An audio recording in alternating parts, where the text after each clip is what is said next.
Well, no complaints out of the crew for the last 2 days. Obviously, the only blemish, I think, today was a break for Mountaineer Prince. Not completely his fault. I just didn't foresee them getting over the half in 103. The horse in front of me really kind of started to plummet as we got into the turn, and I put him in gear. I was asking him to trot racehorse speed coming out of the turn. I should have just left him alone. Anyway, he made a break. I think probably next for him, we'll race him because he's a break off a qualifier. We'll race him at the Meadows. That may sound silly to you, but he has to requalify at Northfield, and he's not long for the field, right? A very disappointing, odd, weird year for Mountaineer Prince. I know the colt has talent. It's just very, very frustrating. So we'll... I'm not going to waste another time behind the gate with a qualifier. We'll just go and put him in to go at the Meadows. Race him once. Hopefully, it'd be nice to win. The maiden went in 58-1 today.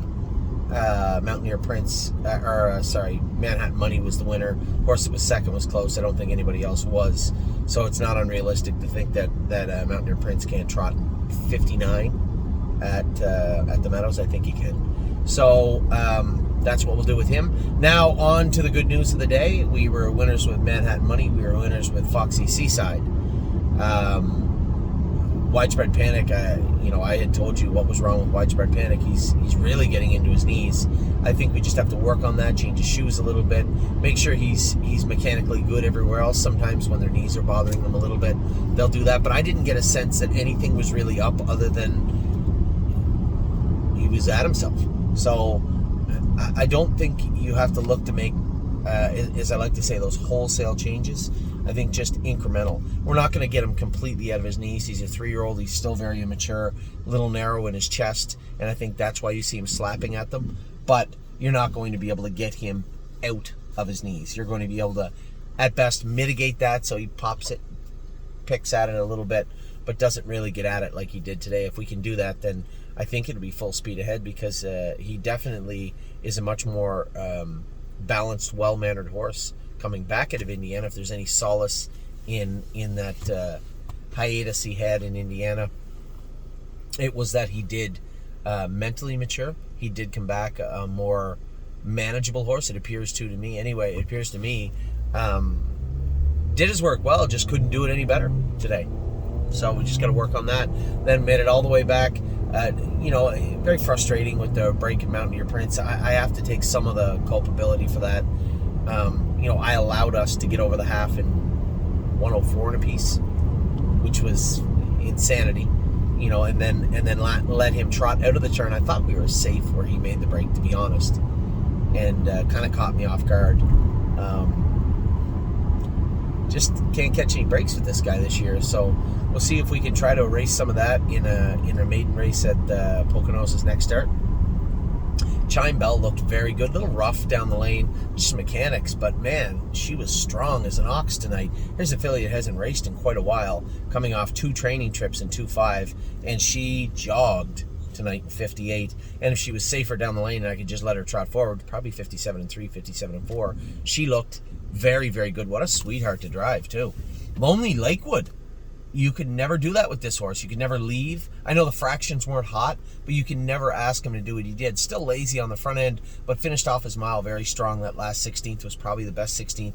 The start and the finish were his 2 best 16ths for sure, 8ths for sure in the race. I thought he did his work well.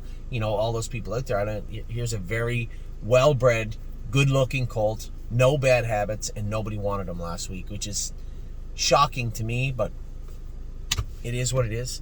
And then Rose Run AJ raced good. I said to Jason, he felt a little soft to me, this horse. I wish we could have scoped him after the race. I wish we could have, because he felt a little soft. We're going to make a slight shoeing change for him for Delaware. We are going to train him up very hard for Delaware also. I would say 4 or 5 days out, we're going to train him very, very hard.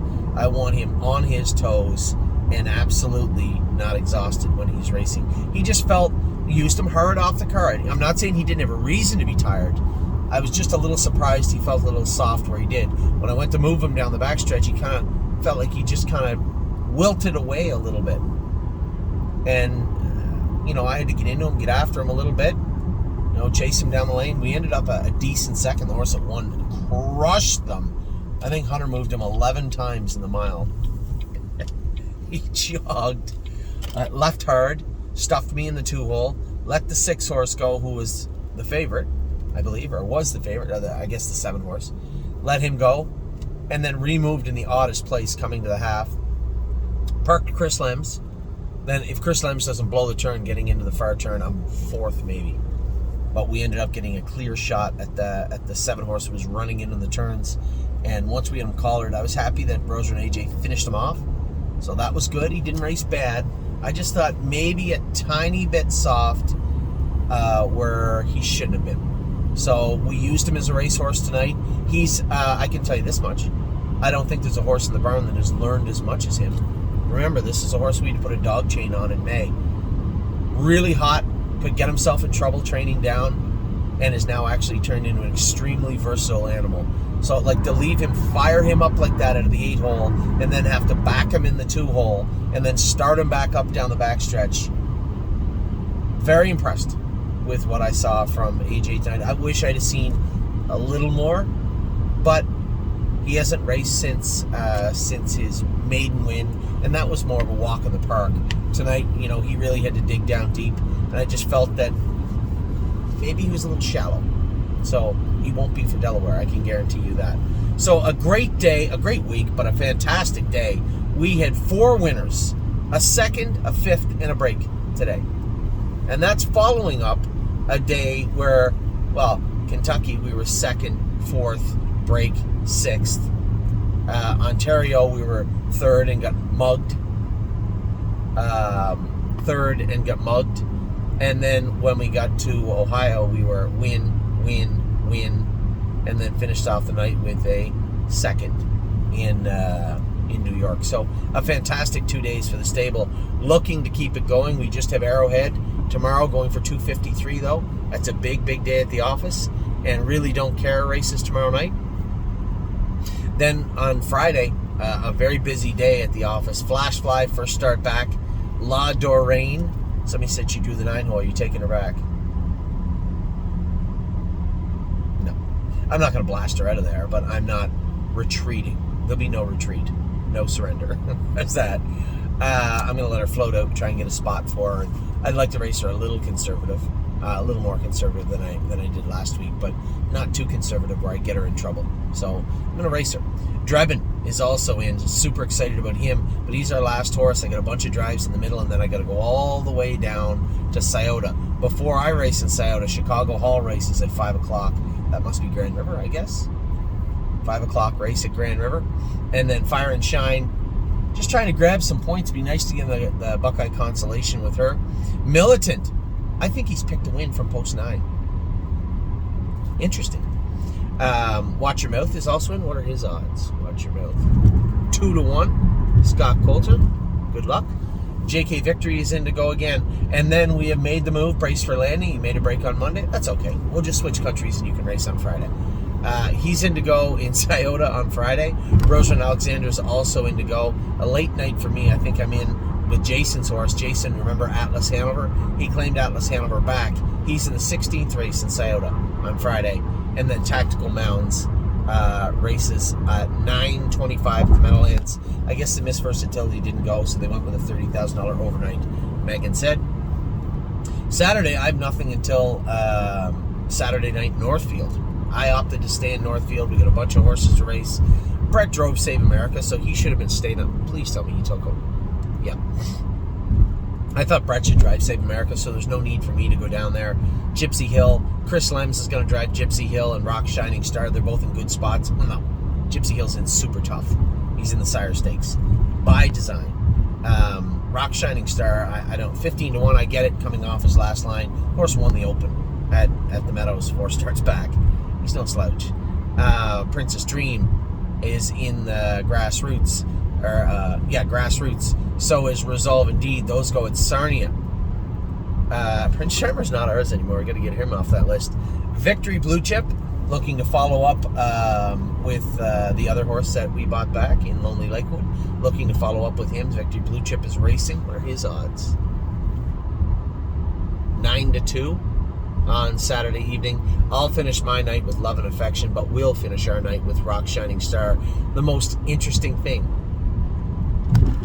Sunday I'm not racing, I'm at the football game, you guys know that. Monday, Tenacious Hanover. I really wish we should have just raced him in the Nommers too. I wish we hadn't put him in here. He trained so good the other day, and he's such a nice horse. But that is a tall order to put him in there, especially when he fits in Nommers too.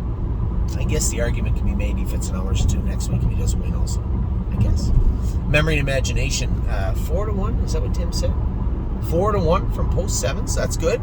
He should be in a good spot. And the most interesting thing, we're in the Pennsylvania Sires final for $252,000, and we are 4-1 with time is on my side now. The best horse in the division, one of the best horses in North America, drew the rail. That's frustrating, but no complaints. We drew right in the middle of the gate. It's not a bad spot. It's not a bad draw. It should be a good race. So a lot of racing has taken place this week. A great week at the office thus far. A lot of racing coming up. We'll continue to talk about the Ohio Select sale that is coming up also next Friday. So a lot going on. This week, every week at the stable. But it's been a good week at the office. Let's keep it going tomorrow. Good luck to all my partners with Arrowhead Hanover. The final $252,000 tomorrow afternoon at the Meadows. So I hope you all had a wonderful night. If you had horses racing, you did, I'm sure. Except for our boy Prince. See if we can love to win one race with the poor bugger before we turn him out. Anyway, a good night all around. I will talk to you all soon. Take care. Have a wonderful rest of your night, all 41 minutes of it.